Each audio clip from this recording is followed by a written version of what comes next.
Alágbára ńlá ni ọ́, ológo jùlọ lẹ jẹ́.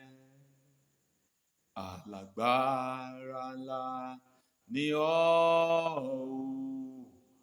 ológo jùlọ lẹ jẹ́. Mo kí ọ káàbọ̀ ará lọ́kùnrin lóbìnrin sí pẹpẹ agbára àdúrà láṣálẹ́ yìí. Oore ọ̀fẹ́ ni kémi àti ẹ tún jọ gbàdúrà pọ̀ láṣálẹ́ yìí. Mo gba Ọlọ́run gbọ́ wípé ètò rere tó ní fún ọ nínú pàdé àdúrà tá a jọ gbà papọ̀ láàrin ìṣẹ́jú péréte yìí, mo ní ìgbàgbọ́ wípé ètò náà yóò ṣẹ lórí ayé rẹ. Ó wà nínú àwọn tí Ọlọ́run rán mi sí láṣálẹ́ yìí. Mo dẹ̀ gba Ọlọ́run gbọ́ wípé èyí tó létò fún ọ gangan yóò di mímú ṣẹ. Èyí tó létò fún ọ yóò di mímú ṣẹ. Jẹ́ ká jọ wo ọ̀rọ̀ Ọlọ́run papọ̀ nínú ìwé Róòmù orí 8 ẹsẹ̀ 11. Ó kà báyìí wípé, ṣùgbọ́n bí ẹ̀mí ẹni tí ó jí Jésù dìde kúrò nínú òkú bá ń gbé inú yín, ẹni tí ó jí Jésù dìde kúrò nínú òkú yóò fi ẹ̀mí rẹ̀ tí ń gbé inú yín sọ ara kíkú yín di ààyè pẹ̀lú.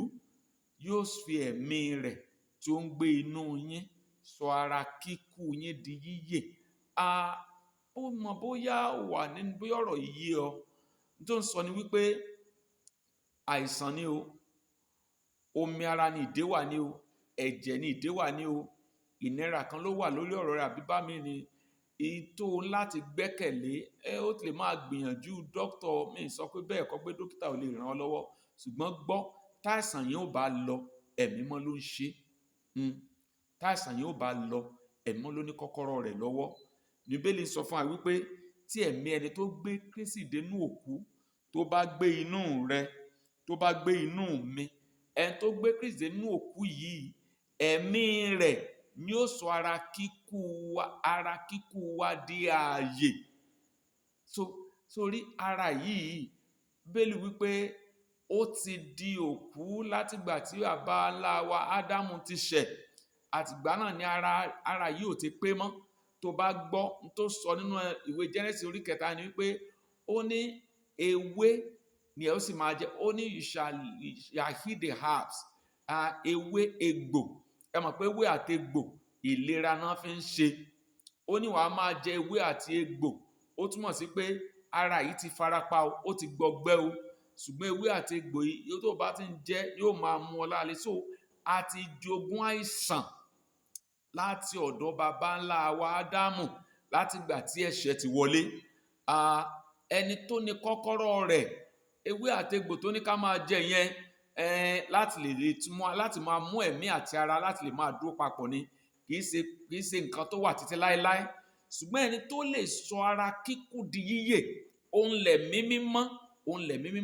Òun náà ló wá rán mi sí ọ láti wá súre fún ọ láṣálẹ́ wípé àìsàn yẹn o, bóyá dókítà tiẹ̀ sọ wípé kò sọ́nà àbáyọ, ṣùgbọ́n èmi sọ fún ọ lálẹ́ wípé ọ̀nà àbáyọ ti dé.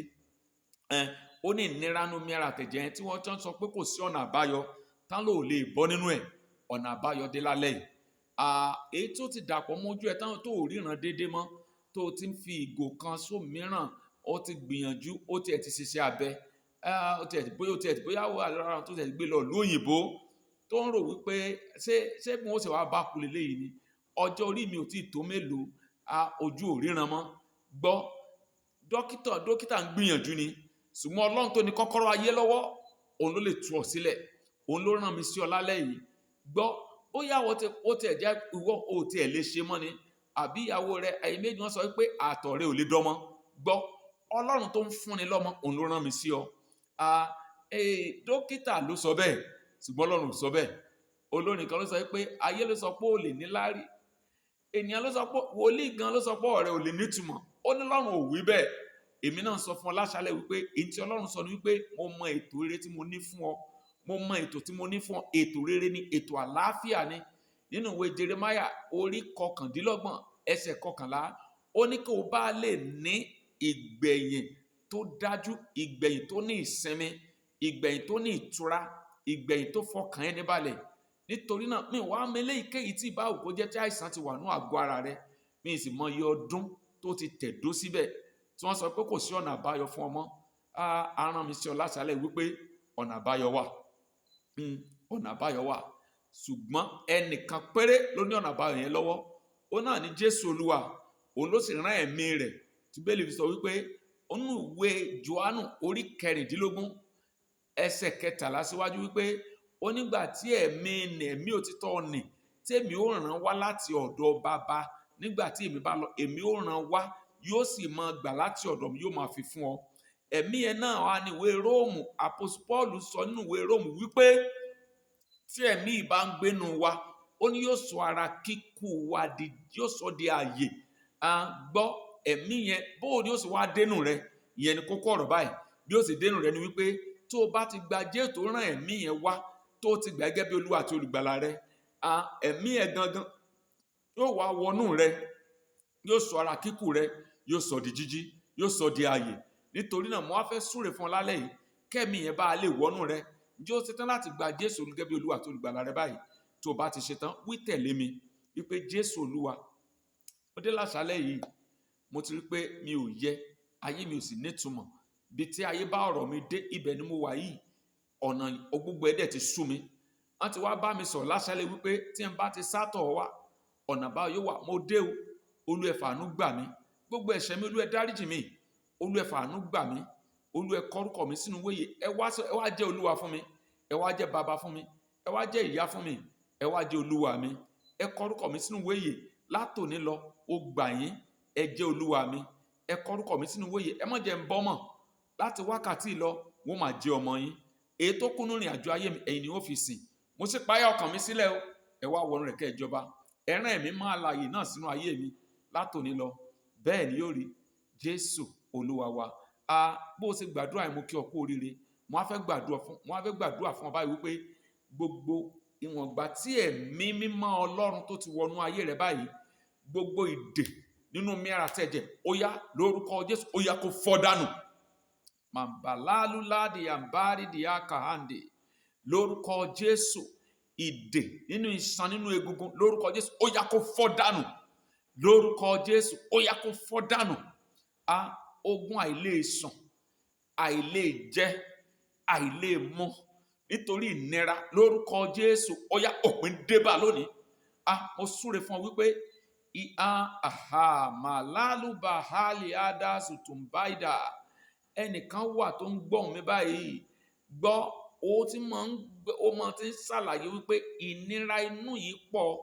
Gbọ́ ayé ló dé ìfun rẹ ní kókó, wọ́n ta ní kókó ni.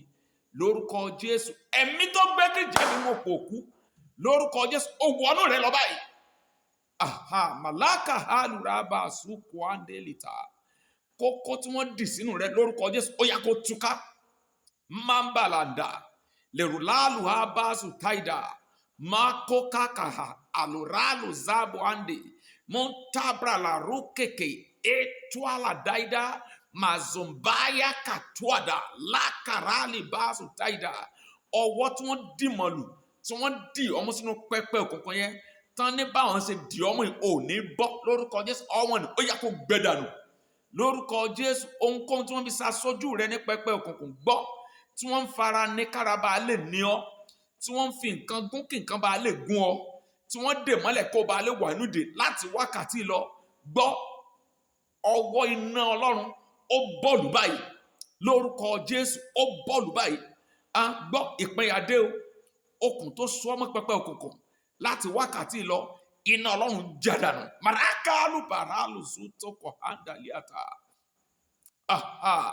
Yabaya alalu lada hazi abali kieli raru andu swata. Okùn tó so ọmọ pẹpẹ òkùnkùn, tó jẹ́ pé tí wọ́n bá ti wí kẹ́, bẹ́ẹ̀ ló ń ṣe sí ọ lára. Tó jẹ́ pé tí wọ́n bá ti sọ, bẹ́ẹ̀ ló ń ṣe sí ọ lára. Ó gbanú òrùn kọjá, ó fọwọ́ di orí mú. Àwọn tí wọ́n ń ta kàrà, tí wọ́n ń ta dùndún nú òrùn, wákàtí 6-7 tí nǹkan kan ò ṣe wọ́n, ó wá rí pọ́wọ́ ayé ló yé sí ọ lára. Mo súre fún ọ láti wákàtí lọ. Ọwọ́ tó so ọmọ pẹpẹ òkùnkùn, okùn tó so ọmọ pẹpẹ òkùnkùn, jẹ́ gbogbo tí wọ́n bá ti ṣe báyìí, kẹ́rẹ́ ló ń ṣe mọ́ ọ lára. Látòní lọ, iná lọ sáwájú olójú àwọn táìrùn káàkiri. Iná Ọlọ́run ó yẹ kó bọ́ọ̀lù, lórúkọ Jésù gẹ́gẹ́ bí ìkọ̀ Elédùmarè iná Ọlọ́run ó yá kó bọ́ọ̀lù parakarakata mando liabla tulia kadatuzia iná Ọlọ́run ó yá kó bọ́ọ̀lù láti wákàtí lọ ara kó tù ọ́. Ẹ̀mí tó ń gbé Kristi jáde nínú pòkú ó ti wọnú rẹ lọ. Nítorí náà láti wákàtí lọ ara kó tù ọ́, ọ̀run tú ọ sílẹ̀, gba òmìnira, ìdè já, ọkàn rẹ bọ́ nínú pẹ̀kun àwọn pẹyẹpẹyẹ, ara tù ọ́, ògo ní forúkọ Olúwa. Ọlọ́run gbọ́ àdúrà Jésù Olúwa wa. Mo bá ọ yọ̀ pò pàjọ pàdé nínú àdúrà láṣálẹ̀ yìí, nínú pẹpẹ agbára àdúrà yìí lórúkọ Jésù orí tí ẹ ṣe. Nígbà tá a tún pàdé lẹ́ẹ̀kan sí, mo gba Ọlọ́run gbọ́ pé ẹ̀rí yẹn yóò farahàn. Tó bá ní béèrè àbó fẹ́ jẹ́rìí nínú ibi tí wọ́n ń fi ìbéèrè sí yẹn níbi ìsàlẹ̀ fídíò yìí, o lè kọ síbẹ̀. Ara kó tú ọ. Orúkọ tèmi ni Emmanuel Atúnníṣe. Ó dìgbà.